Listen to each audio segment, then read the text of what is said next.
सर्वात महत्त्वाची गोष्ट जी मी मागणी केली होती अधिवेशनात ती हीच होती, की ज्या काही उपकरप्राप्त इमारती आहेत किंवा सेस प्रॉपर्टीज असतील किंवा पगडीवाले प्रॉपर्टीज असतील, ह्यांना तुम्ही स्पष्टपणे एक ट्रिगर द्या, की मोडकळीस बिल्डिंग आली असेल किंवा नसेल.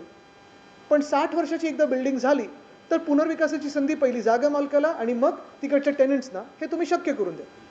पण झालंय असं, एका बाजूला हे सगळं न होता, जे काही गृहनिर्माण मंत्र्यांनी घोषणा केली, ती फक्त आणि फक्त जागा मालकांसाठी होती आणि बिल्डरांसाठी होती आणि म्हणून त्यांनी जे होर्डिंग लावलेत पागडी मुक्त मुंबई, त्याचा अर्थ हाच होतो, की पागडीमध्ये सगळे राहणारे जे मुंबईकर आहेत, जे लाखो मुंबईकर आहेत, त्यांना मुंबईतून बाहेर घालवायचं किंवा मग ते अदानीचे कसे धारावीमधले लोक देवनार डम्पिंग ग्राउंडवर न्यायचं, तसं तिथे देवनार डम्पिंग ग्राउंडवर नेण्याचा प्रयत्न हा कदाचित एकनाथ मिंदेंचा असू शकतो. पण बघा ना, जे मी फेकनाथ मिंदे एवढ्यासाठीच बोलतोय, कारण सगळ्या गोष्टी तर फेक आहेतच. पण ही घोषणा देखील अशी फेक आहे त्यांची.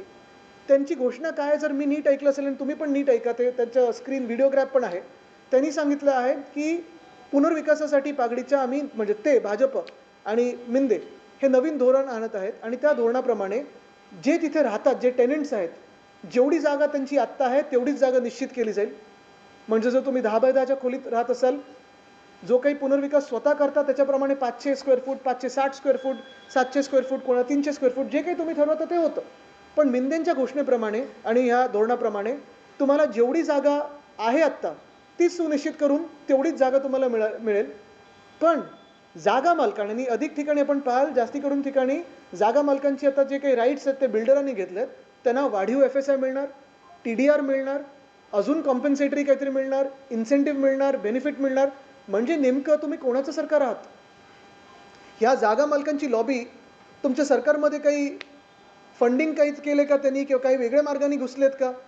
बिल्डरांची लॉबी जी असेल, मी नेहमी सांगतो की हे सरकार भाजपचं जे आहे ते बिल्डर जनता पार्टी आहे, ते भारतीय जनता पार्टी नाहीच आहे. आणि खरोखर तुम्ही पाहाल की सगळ्या ज्या घोषणा आहेत ते बिल्डरांसाठी केलेल्या आहेत.